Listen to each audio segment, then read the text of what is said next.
Meus queridos irmãos, continuando as reflexões que estes dias, estes domingos, eram apresentados para a nossa catequese, do capítulo 3 do Evangelho de Mateus, estamos a concluir e hoje nós temos 3 das 7 parábolas apresentadas neste capítulo.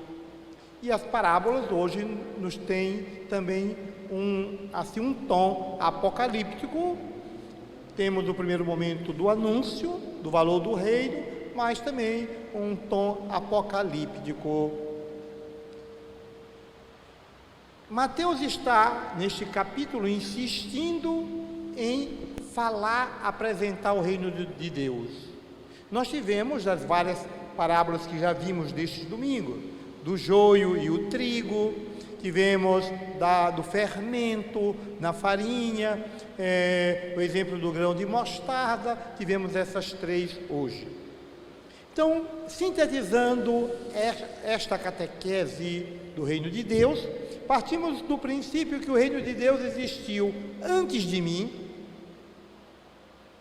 não é uma criação minha, o reino de Deus existiu antes de mim pela revelação, e esta revelação encontra a plenitude em Jesus Cristo, mas esta revelação já tem a sua origem no próprio diálogo de Deus para conosco, no momento da criação, quando começa a ver a possibilidade de vida no planeta, que passa pelas as várias etapas de esfriar o globo, então as várias etapas a surgir a vida até chegar na vida humana, nós temos aí a revelação, Deus que se faz presente, que se comunica. Agora nós cristãos, e todos os homens das mais diversas expressões religiosas, em determinado momento nós devemos tomar uma atitude. Esta atitude é ir ao encontro do reino de Deus. Este reino de Deus que quer ser encontrado. Aí nós temos as parábolas do tesouro, da pérola. Existe esta pérola, existe este tesouro, está aí, então quer ser encontrado. E ao mesmo tempo que este reino de Deus quer ser encontrado, necessita de mim, necessita de nós uma atitude para encontrar o reino de Deus. Então, este reino de Deus existiu antes de mim, não iniciou comigo, mas em determinado momento eu tenho que tomar uma atitude. E este reino de Deus não é algo assim miraculoso, não é uma miragem, não é um sonho, mas este reino de Deus é algo real, assim como a pérola e o tesouro. Então eu tomo uma atitude, e este vai ser o momento X da minha vida. Eu tomei uma atitude de adentrar neste projeto de Deus, vindo da criação. Então, a partir daquele momento que eu adentro, que eu vou, que eu tomo posse, que eu quero encontrar, que eu faço parte deste reino de Deus, e como estava a dizer, não é uma miragem, não é um sonho, não é algo imaginário, é algo real, que não fica estático ao fato de dizer, eu tomei uma atitude para uma expressão religiosa, mas entra o dinamismo. Então o reino de Deus existiu antes de mim, eu tomei uma atitude e ele continua. E nós cristãos somos estes que continuamos nesta dinâmica da revelação, de fazer acontecer o reino de Deus. E eu venho sempre lembrar uma máxima que deveria estar impregnada em nossa vida, em nosso coração, que é a máxima franciscana, a cultura da paz e do bem.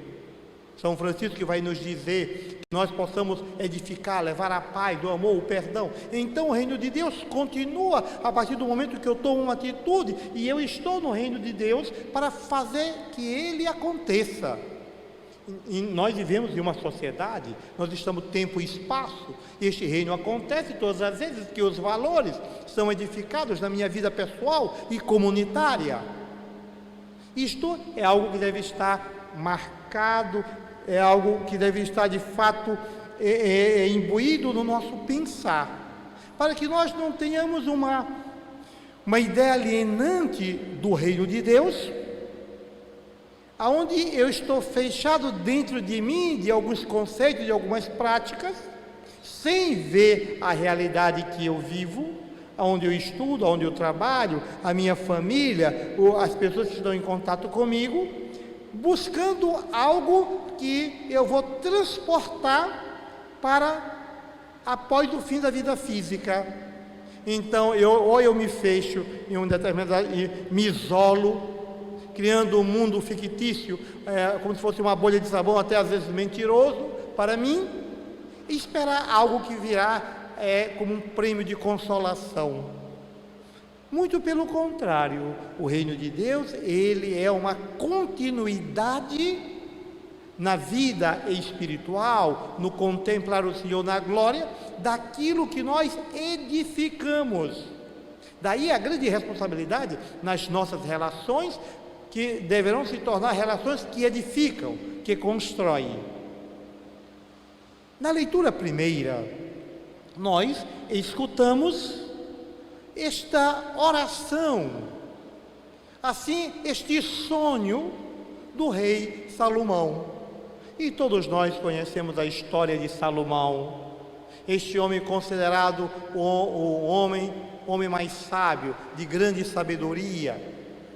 E nos diz o texto, que em determinado momento, Salomão está em oração, ele entra num estágio místico e vive um momento contemplativo, e na sua oração, Salomão se dirige a Deus com seu pedido. Salomão, um homem jovem, e o pedido de Salomão vem com algo que antecede. Senhor, eu estou à frente do teu povo. O reino de Israel não é meu. Os membros não são meus súditos. Os membros não estão a meu serviço. Mas eu estou à frente do teu povo. Eles são a tua propriedade. Eles são os teus servos. Então, se eu estou à frente deles, eu estou com a responsabilidade de guiá-los, de te representar. Então Salomão vai pedir: Senhor, eu quero, dai-me a sabedoria para que eu possa governar, a sabedoria para que eu possa conduzir, a sabedoria para que eu possa edificar. E logo nos vem a resposta. O que era normal que um rei queria?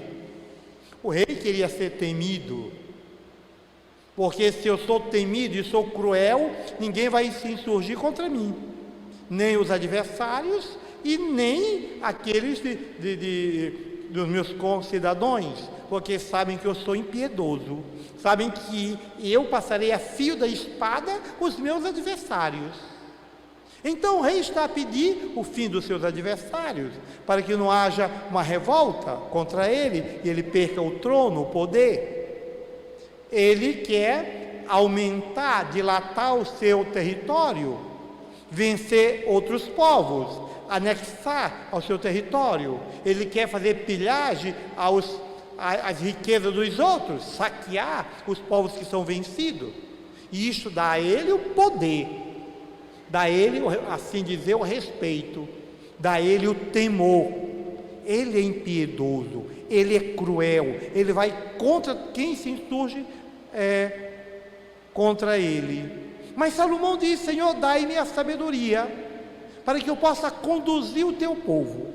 Por isso, meus queridos e minhas queridas, nós deveríamos estar nos perguntar: há tanto tempo que eu estou buscando viver em comunhão com o Senhor, na comunidade, na minha vida, na vida matrimonial, como esposo, como esposa, pai, filho, na minha vida profissional, na minha vida acadêmica, com meus colegas. Então, nós deveríamos dizer: mas a minha oração, o diálogo com o Senhor, eu me coloco numa atitude de louvor e de agradecimento?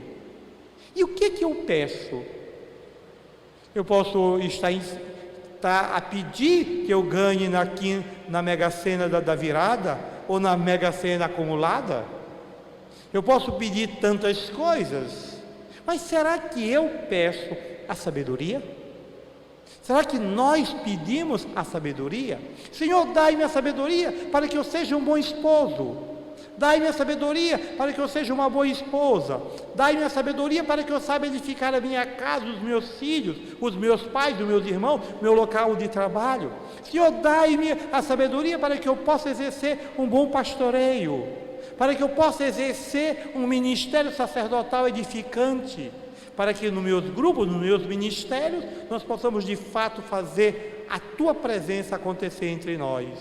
Então, meus queridos e minhas queridas, nesta catequese deste 17º domingo do tempo comum, gostaria que nós tivéssemos presente isto: o reino de Deus existe, ele antecede a minha presença, porque é revelação do Pai. Ele tem um ponto X na minha vida quando eu tomo uma atitude, e ele continua após esta atitude, na qual eu me coloco como edificador, como construtor, e faço parte deste reino de Deus, para que aconteça isto na coletividade. E a segunda reflexão, tendo o exemplo de Salomão, que pede a sabedoria. Vamos pedir a sabedoria. A sabedoria é o ponto fundamental. Eu costumo dizer que existe a sabedoria, existe a pessoa que tem boa memória. É diferente. Alguém pode ter boa memória e pode acumular tantos conhecimentos, mas isso não quer dizer que ele seja sábio. Eu costumo sempre brincar a dizer que existem pessoas inteligentes e pessoas de boa memória.